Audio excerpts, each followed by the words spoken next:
Pernah nggak sih lo lagi kerja sambil ngeluh? Aduh, capek banget. Tapi nggak kerja, takut miskin. Welcome to adulthood, di mana burnout itu jadi gaya hidup dan kopi jadi sarapan emosional. Tapi tenang, kali ini kita bahas gimana caranya lo bisa hidup kayak manusia normal. Punya kerjaan yang oke, tapi juga punya hidup yang nggak kayak zombie. Yap, kita bahas work-life balance. Atau dalam bahasa Indonesianya, nggak ada ya? Cuman ada kerja rodi dan healing dadakan. Oke gengs, kita mulai dari pertanyaan penting. Emangnya work-life balance itu nyata? Atau cuma mitos kayak wifi lancar pas Zoom? Work-life balance itu sebenarnya konsep di mana hidup kita nggak cuma kerja doang, tapi juga punya waktu buat keluarga, teman, hobi, tidur, dan ngelamun mikirin mantan. Intinya, lo manusia, bukan robot. Kecuali lo emang AI, ya udah, respect. Tapi kenapa sih kita susah banget punya keseimbangan? Jawabannya ada 2. 1, karena dunia kerja makin gila. 2, karena kita juga kadang ikut-ikutan gila. Sekarang tuh kayak lomba, siapa paling sibuk? Lagi di kafe, scroll Instagram, ada orang posting, meeting 7 tempat dalam sehari. Terus kita mikir, gue hari ini cuma tidur sama nonton YouTube, gue gagal jadi manusia. Padahal guys, capek tuh bukan kompetisi. Kalau lo ngeluh capek, terus ditimpalin temen lo. Gue juga. Itu bukan support, itu Hunger Games. Sekarang, kita bahas tanda-tanda lo udah gak punya work-life balance. 1, lo bangun pagi bukan karena alarm, tapi karena panik. 2, weekend bukan buat healing, tapi buat tidur kayak mayat. 3, lo buka laptop jam 9 malam karena kerjaan tadi belum kelar. 4, lo nonton Netflix tapi masih mikirin spreadsheet. 5, lo pernah mimpiin email dan bales di mimpi itu.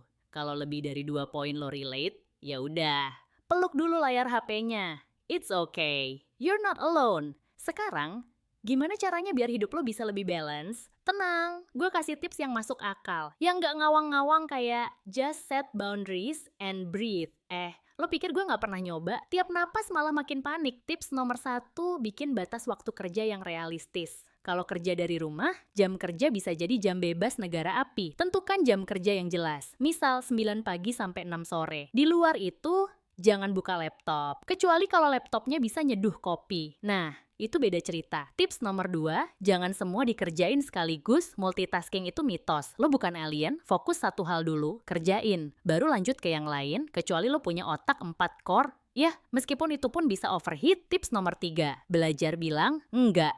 Ini susah banget, apalagi buat orang yang pengen kelihatan rajin. Tapi percaya deh, bilang nggak bisa itu bukan dosa. Bilang nanti ya juga bukan penghinaan. Itu bentuk self-love dan juga cara biar lo nggak gila. Tips nomor 4, schedule waktu buat diri sendiri. Jangan cuma meeting kerja yang masuk kalender. Masukin juga jadwal. Nonton drama Korea 3 jam. Atau ngobrol sama kucing. Kalau ada yang nanya, kok lo free jam segini? Jawab aja, maaf, saya ada meeting dengan inner peace saya. Tips nomor 5, jangan takut disconnect. Kadang kita takut offline, takut dikira nggak niat kerja. Padahal istirahat itu juga kerja buat jaga kewarasan. Orang yang bisa tidur nyenyak, itu bukan pemalas, itu pemenang. Tapi gimana kalau kerjaan lo emang berat? Gaji pas-pasan, deadline nabrak, atasan selalu bilang, coba dikerjain dulu ya. Oke, gue paham.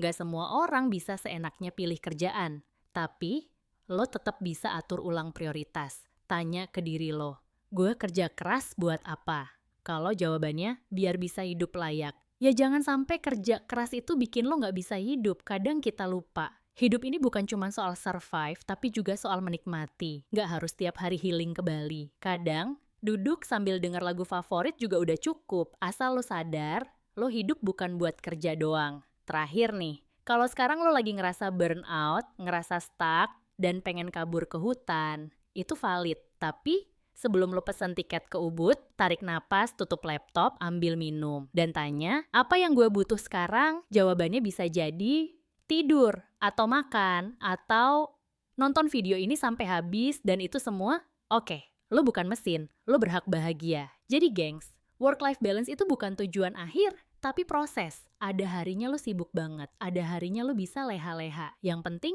jangan sampai lo kehilangan diri sendiri demi ngejar sesuatu yang gak pernah berhenti. Kalau lo suka konten kayak gini, jangan lupa like, subscribe, dan share ke temen lo yang kerjaannya kayak kuda, tapi gajinya kayak Ya sudahlah, see you di video selanjutnya. Dan ingat, istirahat itu bukan lemah, itu strategi